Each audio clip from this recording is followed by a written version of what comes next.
Welcome, everyone. Really excited to see you all today. Thank you for joining us on your Friday afternoon.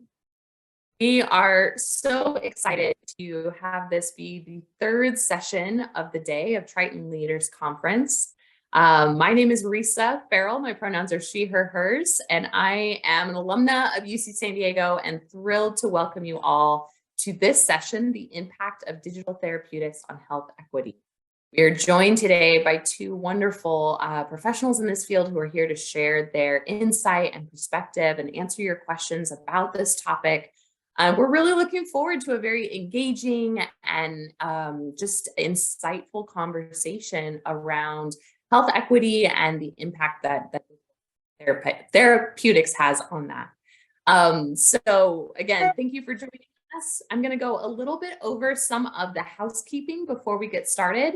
If you are not presenting, please do mute your microphone so that we can eliminate as much background noise as possible.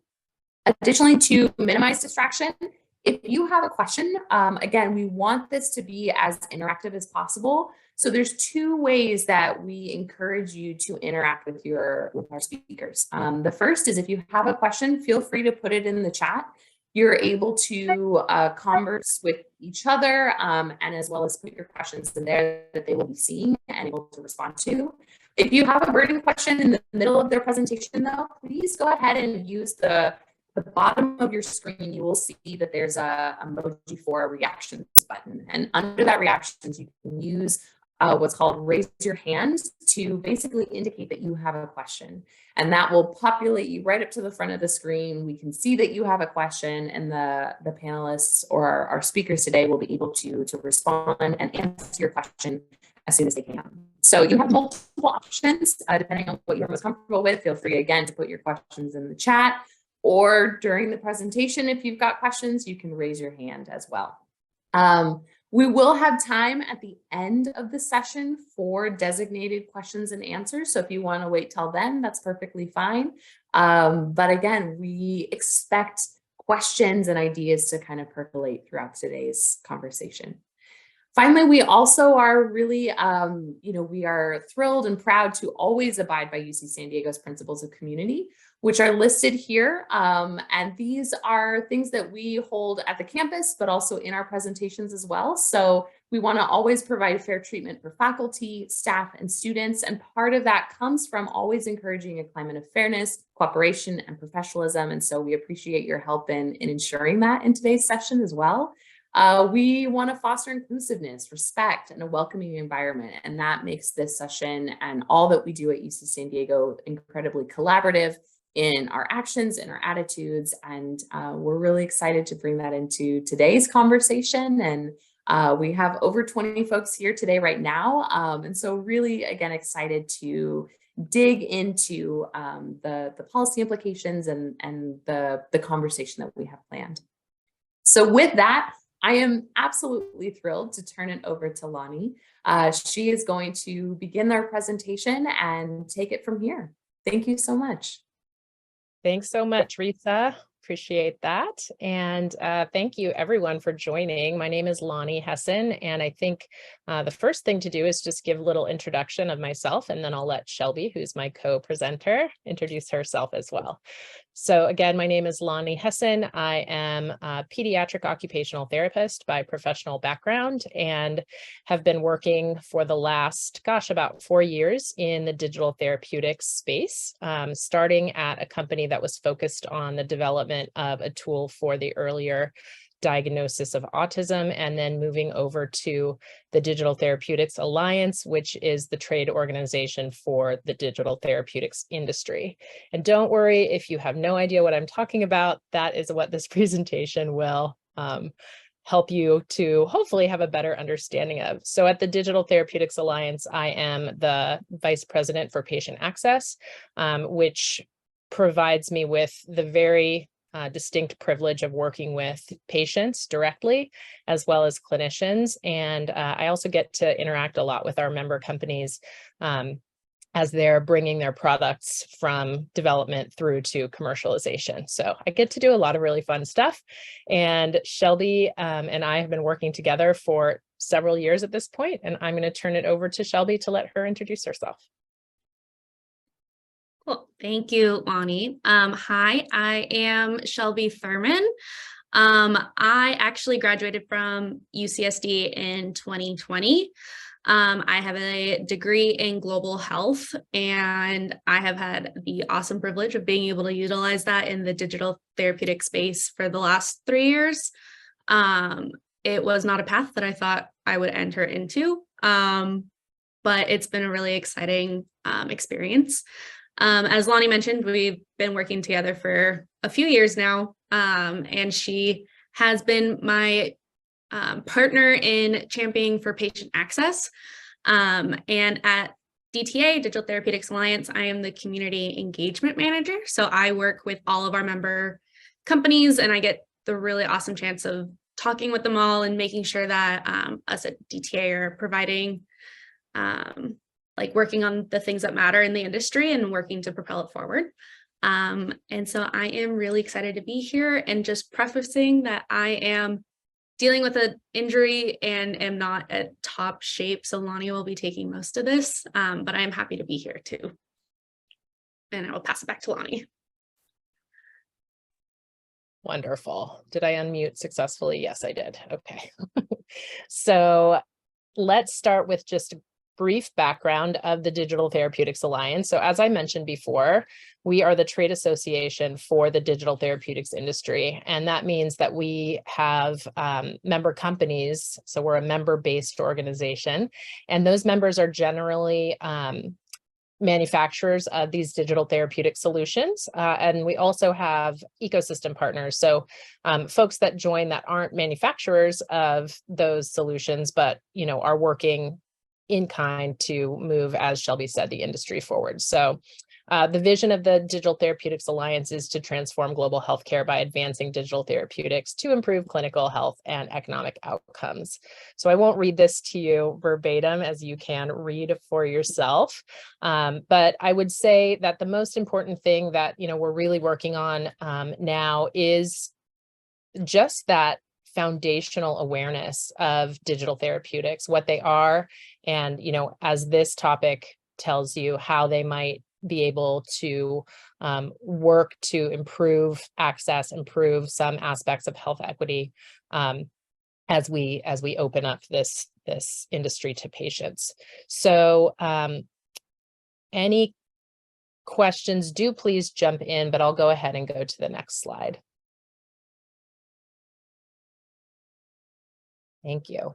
So as I mentioned, one of the most important things that we're doing right now is just raising awareness of a digital therapeutic. What is it, right? There are lots of digital health tools out there. Many, I'm sure you've seen hundreds on the App Store, but not all of those are digital therapeutics. So it is a very specific tool. It is classified as something called software as a medical device. And so that software delivers therapeutic intervention directly to patients. They're evidence-based tools, so they've been run through clinical trials. They've been clinically evaluated.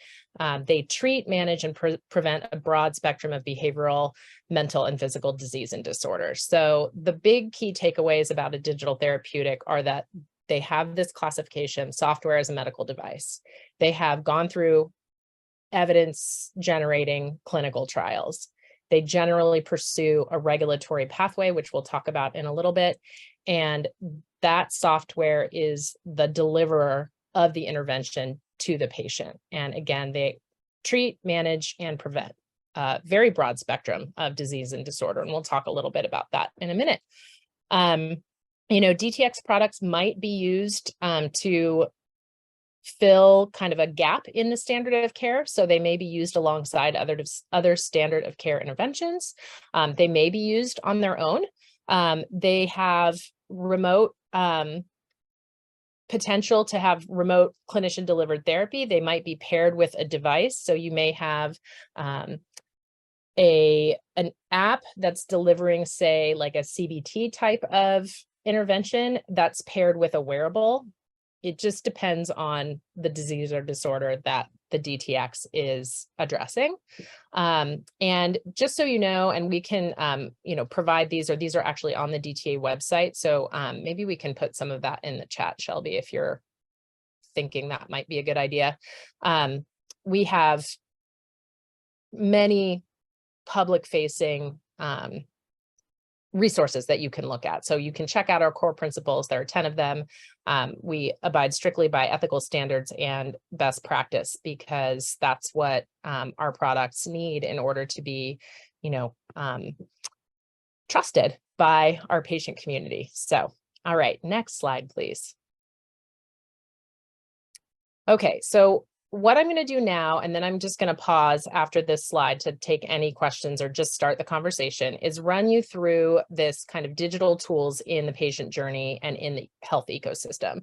So I mentioned in the slide before that, you've probably seen a lot of different health tech in your life, and you may have seen a lot of different kinds of health and wellness apps in the App Store. So I wanted to just help you differentiate among the types of technology that serve different but complementary purposes, right? So as you can read here, depending on each product's intended use, it just is subject to increasing degrees of, the clinical evaluation, that regulatory oversight, and then the real world evidence requirements. So let's start over on the left, and we can talk about enterprise. That's not a word. Enterprise. I tend to be a fast talker, and when I mispronounce words, it's a key that I need to slow down.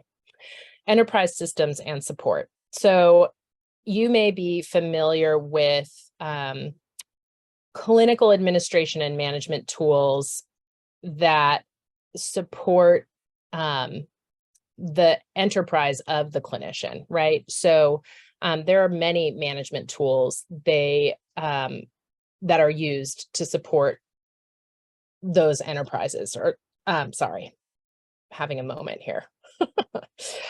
So clinical administration and management tools are meant to support the clinic that they are running in. Alongside those clinical services and support that are platforms that really the clinicians and clinical support staff are working with. So those might be your EMR and your point of care and workflow enhancement tools. There are many of them, right? You might see tablets in an office that are providing patient education to the patient. You may see your physician working on their EMR while they're having their appointment with you. And then there are telehealth platforms as well, right? So those platforms where you're actually receiving care by a clinician in a telehealth setting. Something interesting to know about telehealth platforms we might discuss is they are connected directly to the end of the COVID emergency. So there's a lot of talk right now about what's happening with telehealth and teletherapy. So moving over into the patient-facing wellness and support, this is where you may have seen like all of those different lifestyle and wellness apps, right? So one that I call out a lot because I think it's a great tool is Calm. So Calm is a wellness app that really can help people to feel calmer in order to maybe fall asleep more easily with, a good sleep story, right? It's a helpful tool. There are medication reminder apps. There are different wearables that are non-clinical grade that people use to, track their heartbeat, for example, but it might not be transmitting any data. You're just wearing it and you're noticing and monitoring yourself. And this is basically direct to consumer health information. So those are your wellness apps that you see and choose from on your own. You make the decision to interface with those or to interact with those. And then you have another class where you have diagnostic and monitoring tools. So many times clinicians want to be able to remotely monitor their patient signs and symptoms, or by using a diagnostic and monitoring system. So you can have something like a remote blood pressure monitor or a diabetes monitor that is sending the data to the clinician so that clinician can keep tabs on what is happening for their patient, but not necessarily have the patient come into the office, right? But again, that is not something that is providing a therapy. It's providing information from the patient to the clinician. And there may be, in this class, connected drug delivery devices that go along with those. But again, that's not a therapeutic or a digital therapeutic. All right, so now we're over all the way to the right, and we are going to finally get to what a digital therapeutic is and where it kind of falls along the spectrum of technologies. So again, this is what we're here to talk about. These are clinical interventions. They're delivered via the software to treat, manage, or prevent that disease or disorder. Can't say that enough. And these are, again, across a wide spectrum of disease or disorder. Generally speaking, these are not direct to consumer though. So, you know, unlike the health and wellness apps that are also, that are direct to consumer, these are generally prescribed or at least recommended or ordered by a qualified healthcare professional. Also, they're regulated. So these digital therapeutics that we're talking about today have gone through the regulatory body or the FDA in order to get clearance to go to market. And those wellness and health apps are not. So that is a really good way to kind of distinguish if you're looking at a company and you're wondering, you know, is this a digital therapeutic or is this a wellness, health and wellness tool? The regulatory status can help you understand it, as well as whether it's prescription or not. Sorry about all the ums. I don't know. It must be a Friday afternoon thing. So I will pause there because I just said so many words, and maybe some of them are brand new to those in attendance. And I would love to hear your comments or answer any questions that you have at this point.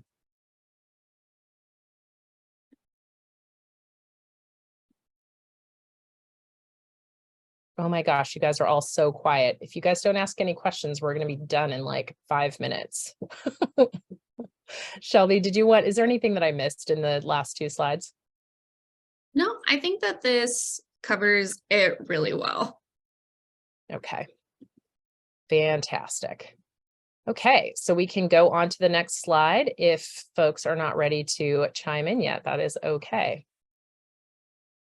Okay, so here is where we kind of think about what can we do as the digital therapeutics industry to address disparities in healthcare. And we are all familiar with these kind of topics that are included in, you know, disparity, right? So this is not an exhaustive list by any means, right? Age, race, culture. In this case, for real, technology literacy, right? So we have that as a very big, that's a big one for health tech. Socioeconomic status, language, and the location where patients live, rural versus urban. Shelby, anything that I missed here? No, I would just expand and say that something that Lani and I specifically talk about a lot, both in our previous job and our current job here, is that these disparities in healthcare, they're not going to magically go away with DTX. And there is even a more possible chance that digital therapeutics can create more divides, especially with like the digital divide when we think of socioeconomic status, technology literacy, and location. And I mean, most of these, if they go into accessing like new pathways or if their insurance won't cover what they need, or if it's only being marketed to iPhone users versus Android users. And so these pieces are really important, and they're a major conversation that both Lani and I like to have with all of our members at DTX or at DTA. And it's a core of what we are trying to make sure companies are aware of. And at DTA, we're also implementing a patient advisory council. So that way we can make sure that patient voices are heard in what we do at DTA and how we help our members, because it's the same. I like to say people know this, but I realize that if you're not involved in it, you don't. But with AI coming up into into the medical system, or like, I know that, what is it, the Chat GPT AI thing, I have not touched because it kind of terrifies me, but there's biases that are baked into algorithms, and those can really impact, if those have biases. If your population is only white male children, then your algorithm is only going to be producing things that are pertaining to the white male child.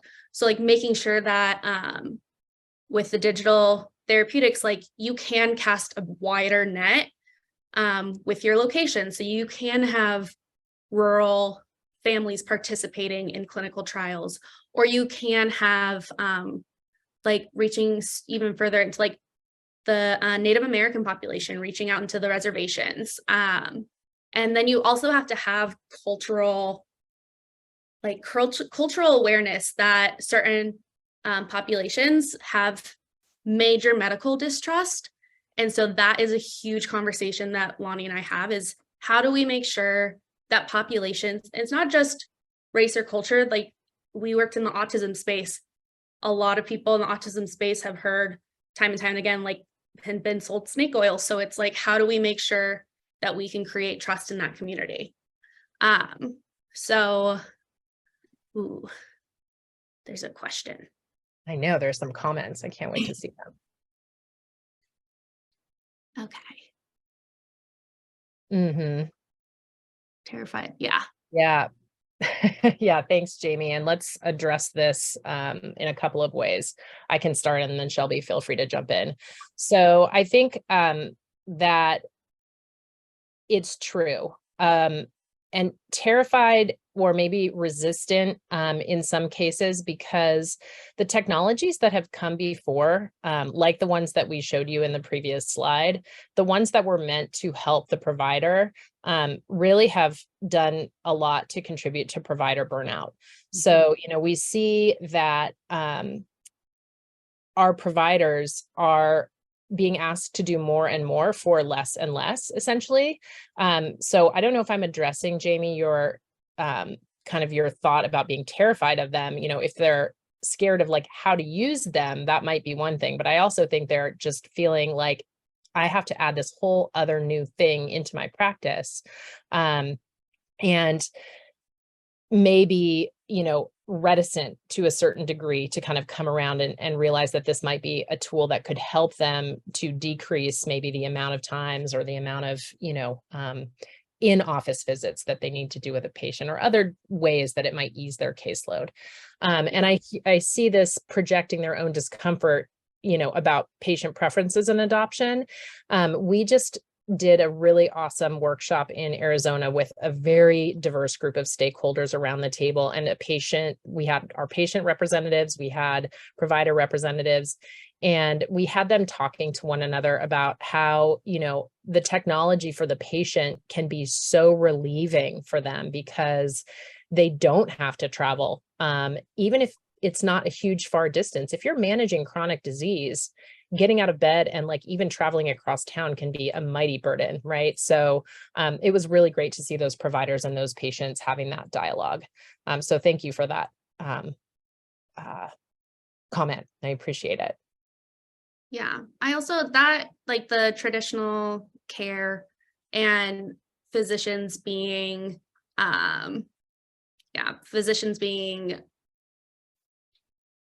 there's a word in my brain that I can't get to. Physicians get scared of, I think, there's this, like, I hear a lot of negative comment about people like utilizing Google for things, but something that I've had a lot of conversations with like friends, especially people who are identifying as a woman, like you have to do so much research for the most part and like have support for how you're feeling to go into a appointment with a physician to order to get the kind of care that you need. So self-advocacy is huge. And I think that I'm pretty sure that the conversation we had with the patients back in October, Lani, that one of them had talked about, like, they didn't even know that they like had access to a DTX, but it changed so much of their life. And there's just like, there's so much that's going on. And so we're at DTA, we are working to make sure that there is clinician education that's focused around what DTX is, how it's helpful, and also focusing on patient advocacy, because I think that it's going to have to be a both and situation. There's too much physician burnout, too much time, too much tradition to just have it be the clinician pathway. There also needs to be the patient advocacy. Yeah, absolutely. And I think, that was a point that was made in the recent workshop that I was referencing, that, it is kind of flipping the script to the patient really bringing the, hey, I looked this up. I know that this has clinical evidence. I want you to know about it too. And so, the patient really bringing that and advocating for themselves to the doctor's office. And I agree with you about, sort of the ritualistic aspects of care. That high touch is very valuable to, a lot of clinicians, and feeling like you're giving that up can be, disconcerting maybe. But agree again that patients value the convenience and how it helps to support them being able maybe to go to work on a day that they wouldn't have been able to go to work if they had to go to an in-person appointment, for example. And then I'm going to back up, and Julia, along those lines, and maybe you can back me up in the conversation, in terms of AI interacting with digital therapeutics. Can you go back to the point in the conversation where you put your comment in, if you're comfortable chatting? I think it was when I mentioned the bias. Yeah, Oh, I think gotcha. that's, I know, I was kind of trying to remember like exactly how to say that. Yeah, but it was just the conversation about AI in general, really. Yeah. I mean, my cat has decided she wants to participate in this too. Okay. For AI, the company that we worked at previously utilizes AI in their medical diagnostic aid for autism. And so that is, which Lani, you can maybe talk more a little bit about the AI aspect of that, because I wasn't really involved in it. Oh yeah, sure. So, I mean, I think, when we think about kind of anytime you're thinking about AI and sort of also the machine learning backbone, right, that some of these technologies are built on, you really need to ensure that you have the diversity in your training data in order for, that aspect of things to work out well, right? You can't, like Shelby was mentioning earlier, it's vitally important that we are inclusive and diversify the data that we are putting into these algorithms in order to have the outcomes that we're hoping to have for patients. So, it's variable, right? Whether AI is involved in a digital therapeutic, it's dependent wholly on what, the objective of the intervention is. So I'm also probably not the best person to talk about the AI piece, just because that's the, We can connect you if you're more interested in this. I know plenty of people who are very expert in that realm of scheme, so I can connect you further. Exactly. Yeah. We work with all the smart data scientists that deal with the AI piece, and we work directly with the patients. Yeah. So anyway, we can maybe go to the next slide. Okay. So, there is a lot of potential to have this class of medical intervention address health disparities. And, we can also have a discussion about how they may contribute to increased disparity if we are not intentional about how we deploy, this class of tools into the world.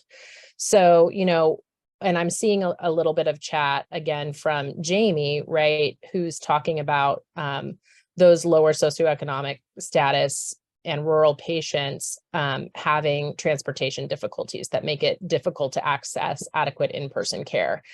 And, I can say from the point of view of having worked with a foundation that I co-founded several years ago that is not a digital therapeutics foundation, but is a healthcare foundation, that patients make choices all the time between going to, their medical appointment and knowing that it's going to cost them, time, money, or whatever it is. They make choices that are almost impossible to make all the time, right? You see very, very impoverished individuals skipping a lot of things because it would make it impossible for them to, for example, buy, their family's food for the week. So, we see a lot of impossible choices being made when it comes to folks that really are marginalized, right, in marginalized communities. However, right, the potential of digital tools really are to get into those rural communities and have them access from any location. What we hear to that point is that, but what about broadband? What about, all of these types of kind of digital divide issues that Shelby mentioned earlier? What we know is that many of our member companies are making, their tools so that you only have to go into, a place where you can access broadband infrequently to sync, your tool. And otherwise you don't actually have to have consistent access to broadband for these tools. So, we are like seeing our manufacturers really intentionally think about like, how can I get this tool to everyone, not just to, the folks that have all of the access already. So, we also are having a big discussion around patient data recently. And I'm not sure if you've seen some of the digital health tools and telehealth platforms out there being called into the media by sharing sensitive data. So that is a way that we may, if we're not reversing that situation right away, contribute to health disparity, right? And contribute to unfair data practices. But we have the ability to have patients be able to access their own data in more detailed and robust ways, right? Like, I just went to the doctor and I'm like, okay, I'm changing from one healthcare system, one healthcare group to another right now. And was funny to me as I was sitting there, I'm like, I have very little access right now to my healthcare data. And I'm still putting in like please share my information, one healthcare system to another with a piece of paper and basically like a, digital fax machine. So that's still happening and it's silly, right? So we do see the ability for, the access to benefit patients and to benefit clinicians and strengthen that relationship, right? Where shared decision-making can be a lot more robust. So I'm going to pause again because I keep saying so many things. And then I also just want to interject that like the shared decision-making and improved data collection, going back to like, what does it mean for health equity and how can we improve the disparities that we feel? And in marginalized communities and in specifically in like women or people who identify as women, having data that proves what you're saying is true is so helpful. It's unfortunately the biomedical system that we live in is we want to be believed, but I have been told, I was told at 9 years old that I was lying by a doctor because of the pain I was in. We heard from a patient that it was so nice to have like actual proof of all of the nightmares she was having, that like she was able to be like, this is what I'm experiencing, and was able to show that and like utilized it in care. So this is one way that gives patients more power and more control over their own health decisions.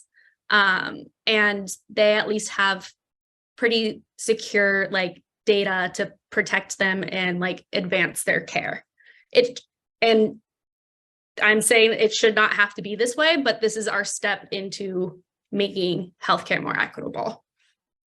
Yeah, absolutely. And I love seeing, Jamie, that you've added in here that you're working on major remote patient monitoring initiative. That's excellent. We're seeing the uptake of, remote patient monitoring and remote therapeutic monitoring from a coding standpoint. The trends are up and up. So that's good news, because that means that, despite potential fear, or some reticence, if we're seeing an upward trend in the utilization of these RPM and RTM codes, that, is good. It's hopeful. So I'd love to hear more about that too, down the stretch, and we can connect. That would be great. Any questions or comments from the audience now?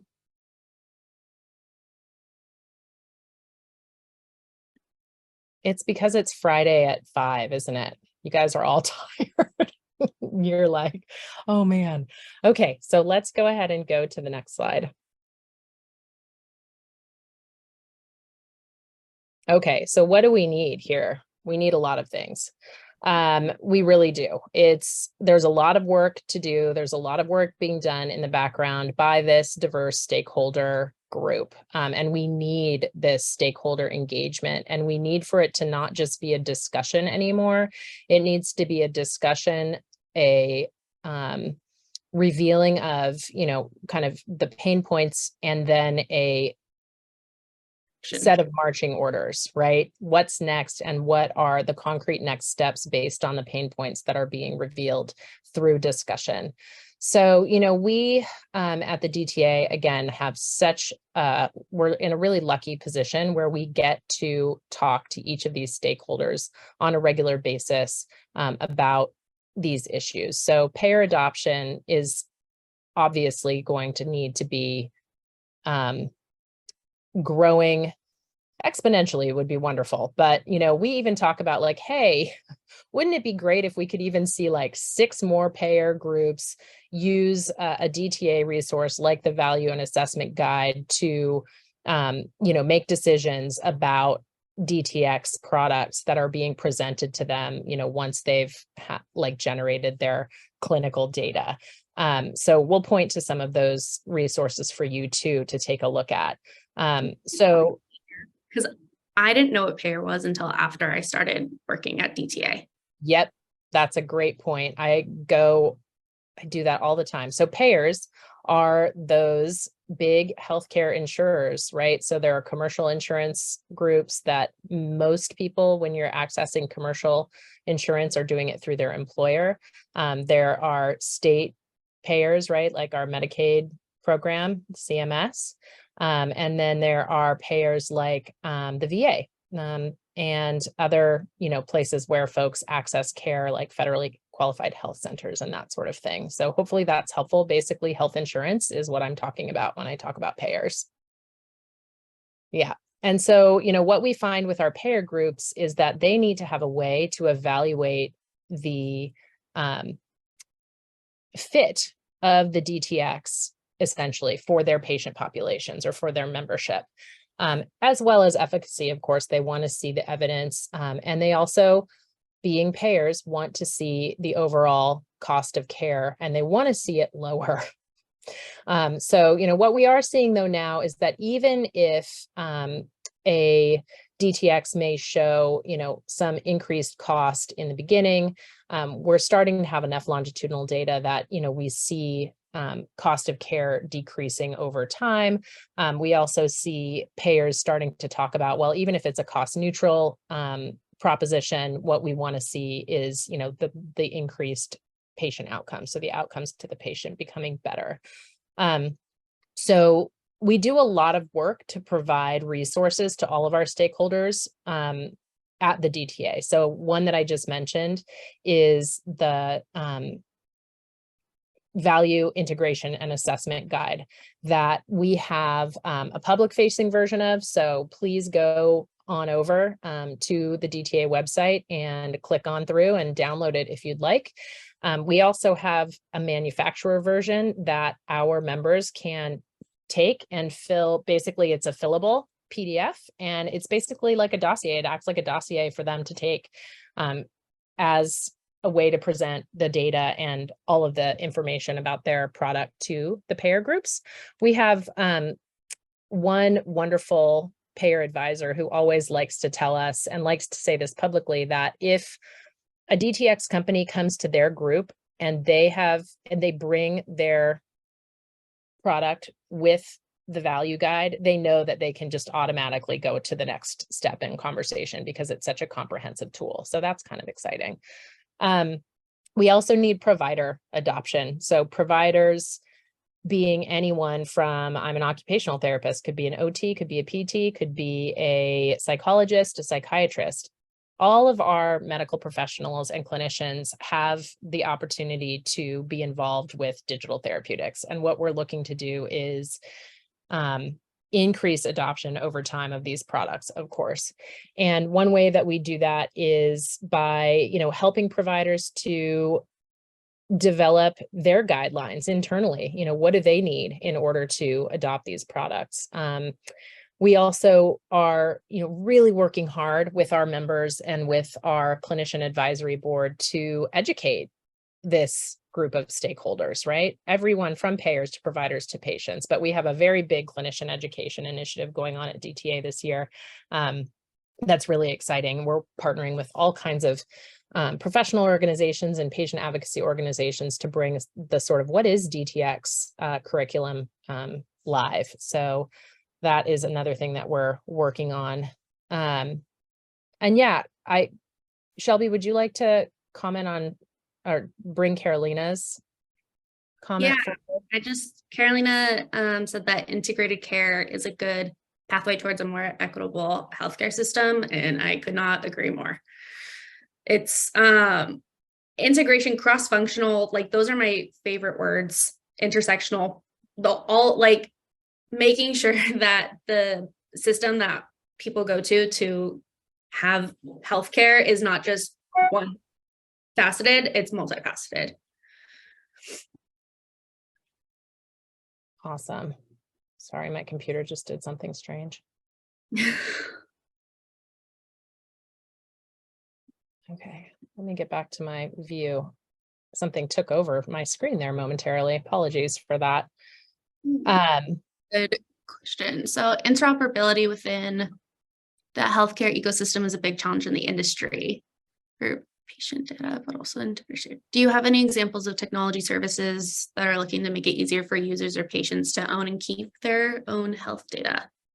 That's a great question. And I would answer that by saying I keep referencing back to this workshop that we did in Arizona last week, where we brought the data connectors together around the table. We brought the clinicians around the table. So I don't necessarily have an example of a technology that's making it easier for patients to own and keep their health data. But I do have the recent experience of that being, as I mentioned, it can't only be a discussion now, but it's a discussion followed by what's working and what isn't working, and what are the next steps to make what isn't working work better, and what is going to be scalable for those kinds of problems. So I will keep you posted, because this information, Gloria, that you're referring to is definitely on everyone's radar right now, and it is a big point for kind of moving the industry forward. So appreciate that question. And then just to round things out and, talk a little bit more about patients and patient advocacy. We've spoken a lot about this over the course of this 45 minutes. We cannot do really any more work without the patients being, front and center in this discussion. Healthcare and healthcare development really has not historically taken the end user, the patient, into consideration like other industries that are consumer facing, right? So you'll see, the consumer being consulted by companies for everything, from branding to functionality, in lots of other industries, but not as much and not as robustly in healthcare. So I know for sure that, our companies in our membership really take this to heart and have, patient advisory groups and patient involvement from the early stages of development through launch. And I can think of several companies that, have done a great job at this. And DTA, as Shelby mentioned earlier, we are working with a group called Savvy Co-op, another amazing resource for bringing the healthcare industry to sort of the health equity table is Savvy Co-op with their very strong patient voice. We're working with them to populate our patient advisory council, and that is definitely, they should probably be at the top. I don't know why I put payers at the top. Patients should be at the top. Unfortunately, in the world we live in, payers have to be at the top. Right. They have to be the ones to cover these technologies for their members. And then again, I'm going to just reference this DTX in the workflow. So there's not a workflow right now for this type of technology that is scalable. So what we're seeing is, our companies kind of making these one-off, fit a new technology into an old kind of technical standard workflow that exists. And so what we're doing now is trying to remedy that issue by bringing all of who I mentioned just now, those data connectors and those clinicians, the pharmacy, to the table to really talk about what are the technical standards that need to shift, that need to be created, that need to be expanded in order to bring these technologies to the patients. And then last, but very much not least, is the policy work, right? So we need our legislation, and there is some legislation that's being reintroduced this year that we will be working on, again, kind of across our membership. We need our policymakers to look at these technologies and to provide access via, the laws that we are working to enact. And of course, we can't leave out, policy goes hand in hand with, as I mentioned, the CMS folks and the folks over at Medicaid in order to make these state by state decisions. So we're working on some Medicaid language here in the background as well that we're all trying to agree on. Yeah. Okay. Once again, I will pause. I think there's another comment here. In the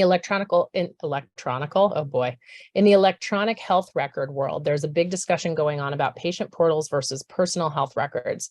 That gets to the point of convenient interface with the healthcare team versus ownership of your own health data. Yep, for sure. The patient that was representing kind of a group of patients at this last workshop was talking a lot about the patient portal and wanting the DTX to really fit into what is already kind of the standard of care model for him. So yep, big discussion indeed. Yeah.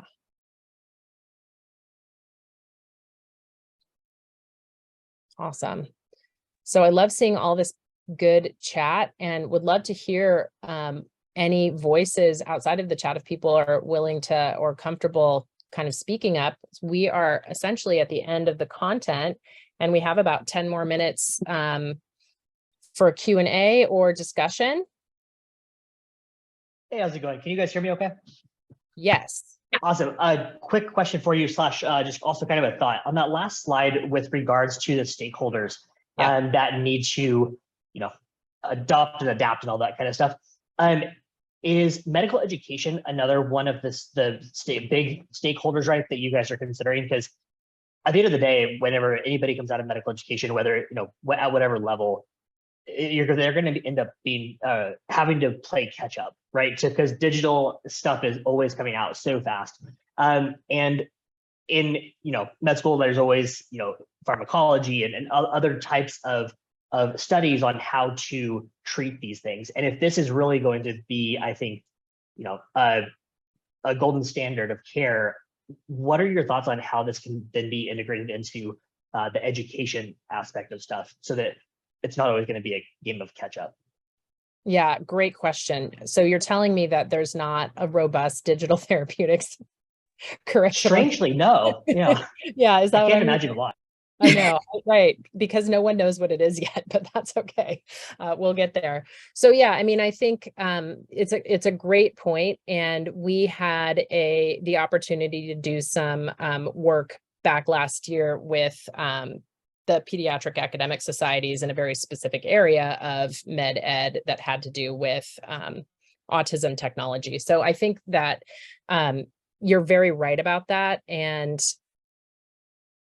I don't see it happening yet. We at DTA definitely have the clinician education on our radar as an initiative, but taking back kind of the medical education piece and, backing that up further into, folks just starting out, I think is a really great point.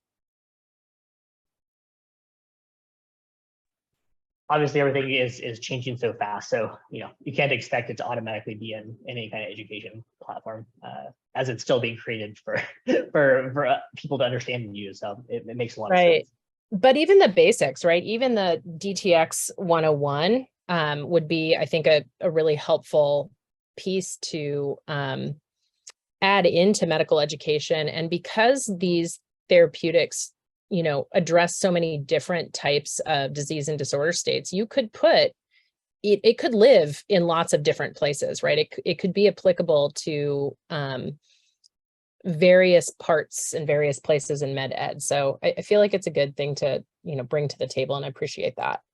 Yeah, absolutely. And for example, pharmacology, right? Like medications are used not only for their label use or what they're originally created for, right? So they do fall into a lot of different areas.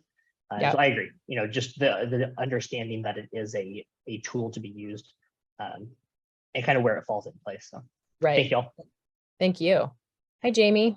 Hey there. So with respect to med ed, it's been my experience that the medical student or the healthcare practitioners in training are a prime target audience because for the most part, they're digital natives. The problem is the faculty. And what you'll hear are kind of all of the time-honored and careworn excuses about, well, there, of course, you can't, telehealth or digital health is no substitution for in-person care, and we're really trying to teach them the fundamentals. And then the other part that you get is, what part of the curriculum do you want us to not cover in order to do this? And so I think just a thought in terms of working with a couple of medical schools on this is, trying to find 2 or 3 medical programs that are willing to engage on this and develop perhaps a model curriculum, and then collect some data on the results of that in terms of capability of the healthcare trainees after that, and especially showing that there's no overall diminution of their other skill sets, to answer some of that concern and break down a little bit of that resistance in some of the more tradition-bound locations. I think that makes a lot of sense, and I think that sort of idea of partnering with a few first is the way that we have been really thinking about this across the stakeholder groups, right? It's like, okay, so if we can get a payer or two to, look at this evaluation framework and to use it and to, say, okay, we're collecting this data, we're generating this data, and we're now showing that integrating these tools into our, covered benefit or whatever is a good thing, right? What you're saying kind of is applicable across stakeholder groups. It's like finding the champions, right, for these types of innovations and getting those champions to, adopt first, right? It's a little bit of that early adopter type of idea. Well, and with respect to payers, I would look at the large public payers. So I work for the military health system, our cousins in the VA, the folks in the Federal Department of Corrections or the Indian Health Service, even many of the Medicaid implementations in a number of states, some of which are not states you would expect to be at the forefront of digital services, but they have found that this may be a way to save money. Yep. And so they're willing to engage on it. And so I think we need to get creative in terms of tapping those resources where those large demonstrations are occurring, and then use that as leverage to try to convince some of the other payers. Couldn't agree with you more. And the VA is a really good point because they have a medical policy that does include some DTX, and they're one of the few that has really written medical policy around it. A couple others are out there now, but it's still pretty quiet in terms of, you know, really writing that medical policy that is inclusive of DTX, but VA is a great example. Yeah. I love having conversations, and if there is more, if you sit after this and you start thinking of more ways that you could see this industry like moving forward and you want to let us know, happy to keep having these conversations. Especially like I'm community engagement manager at DTA, so I love having like brainstorming ways of how do we make sure that we're able to utilize our resources, and like how can we be creative and innovative in moving this industry forward. Yeah, absolutely. Any other questions or comments? We'd love to hear from you after this presentation as well. We're always around at the DTA, and I think our information has been circulated. I'm going to share in the chat a link to a paper that our co-founder, or not our co-founder, our founder and chief of chief of policy, Megan Coder, helped co-write, and it's about the intersection of digital health and equity. So there's a deeper white paper on this topic that you can be able to access through there.